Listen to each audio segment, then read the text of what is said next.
নমস্কার বন্ধুরা, আজকে বানাবো লাউ মসুর ডাল একদম সহজ পদ্ধতিতে। আর খেতেও হবে কিন্তু দারুণ টেস্টি। আপনারা রেসিপিটি সম্পূর্ণ দেখবেন। দেখুন, এখানে একটা বাটিতে আমি মসুর ডাল নিয়ে নিলাম। এখানে এক বাটি মসুর ডাল সমান 150 গ্রাম। তাহলে শুরু করি আজকের এই রেসিপিটি। আগে থেকে একটা কুকার আমি বসিয়ে রেখেছিলাম। কুকারে দিয়ে দিচ্ছি গরম জল। আপনারা চাইলে ঠান্ডা জলও দিতে পারেন, গরম জল দিলে তাড়াতাড়ি হয়ে যাবে, সেই কারণেই দিয়ে দিলাম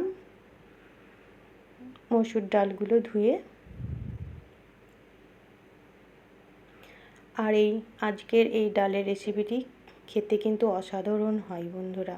খুব অল্প উপকরণে বানাবো, আর ভাত বা রুটি দুইয়ের সঙ্গে কিন্তু খেতে ভালো লাগে। দেখুন, সম্পূর্ণ ডাল আমি দিয়ে দিলাম। আর দিয়ে দিলাম এক বাটি লাউ। আমি লাউগুলো ছোট ছোট করে কেটে ধুয়ে রেখেছিলাম। এবার আমি প্রেসারে ঢাকা দিয়ে দিচ্ছি।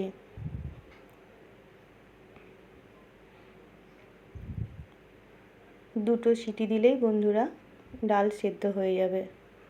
দেখুন, আগে একটা সিটি দিয়েছিল, আরও একটা সিটি দিয়ে আমি নামিয়ে নিলাম। বসিয়ে দিলাম একটা কড়াই গরম হয়ে গেছে। কড়াইয়ে দিয়ে দিলাম পরিমাণ মতো সরিষার তেল। দেখুন, তেলও গরম হয়ে গেছে। দিলাম হাফ চামচ গোটা জিরে, একটা শুকনো লঙ্কা, একটা তেজপাতা,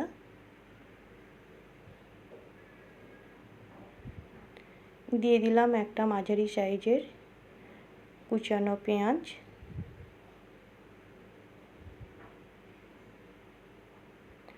আর 4 কোয়া রসুন কুচি, আর একটা কাঁচা লঙ্কা। আপনারা যে যেমন ঝাল খাবেন সেই মতো লঙ্কা দিতে পারেন। এবার ভালো করে রসুন পেঁয়াজ ভালো করে ভেজে নেব বন্ধুরা।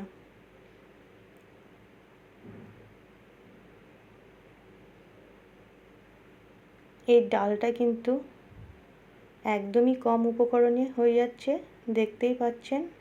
আর খেতে কিন্তু অসম্ভব সুন্দর হয়। দেখুন, খুব সুন্দর করে পেঁয়াজ আর রসুন ভাজা হয়ে গেছে।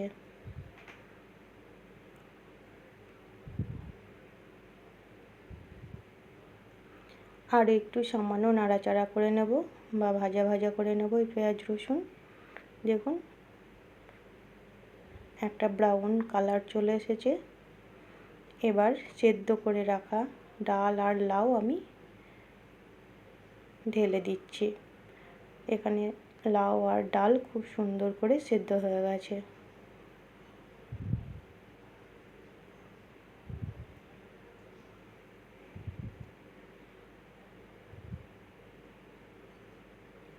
ওই বাটিতে আর একটু জল দিয়ে আমি সেটাও দিয়ে দিলাম।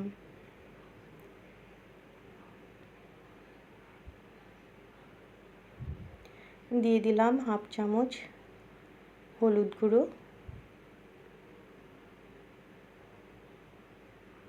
আর স্বাদ মতো লবণ। এবার ভালো করে নেড়ে দেব যেন লবণ আর হলুদ একসঙ্গে খুব সুন্দর করে মিশে যায়, এবং ফুটিয়েও নেব কিছুক্ষণ। দেখুন, কিছুক্ষণ পর আমি ফিরে আসলাম। খুব সুন্দরভাবে ফুটে উঠেছে ডাল, আর কালারও খুব সুন্দর এসেছে। দেখতেই পাচ্ছেন কত সুন্দর লাগছে দেখতে। আর ওপর দিয়ে কিছুটা আমি ধনেপাতা কুচি ছড়িয়ে দিলাম। তাহলে কত সহজে তৈরি হয়ে গেল লাউ মসুর ডাল। আর গরমে খেতে কিন্তু খুবই ভালো লাগে এরকম একটা ডাল। তাহলে আমার চ্যানেলে নতুন বন্ধু হয়ে থাকলে চ্যানেলটিকে সাবস্ক্রাইব করে পাশে থাকবেন, আর পাশে থাকা বেল আইকনটি ক্লিক করবেন। নতুন কোনো ভিডিও আপলোড করার সঙ্গে সঙ্গে নোটিফিকেশন পৌঁছে যাবে সবার আগে আপনাদের কাছে। এবার ডাল আমি নামিয়ে নিয়ে অন্য পাত্রে সার্ভ করে দিচ্ছি। আর যদি রেসিপিটি ভালো লাগে লাইক শেয়ার কমেন্ট করবেন এবং ফ্রেন্ডস ও ফ্যামিলির মধ্যে প্রচুর শেয়ার করবেন। আর আপনারা অবশ্যই একবার এইভাবে বানিয়ে খাবেন, দেখবেন খুবই ভালো লাগবে। সম্পূর্ণ রেসিপিটি দেখার জন্য আপনাদের অসংখ্য ধন্যবাদ। আবারও চলে আসবো নতুন কোনো রেসিপি নিয়ে। ততক্ষণ আপনারা ভালো থাকবেন এবং সুস্থ থাকবেন।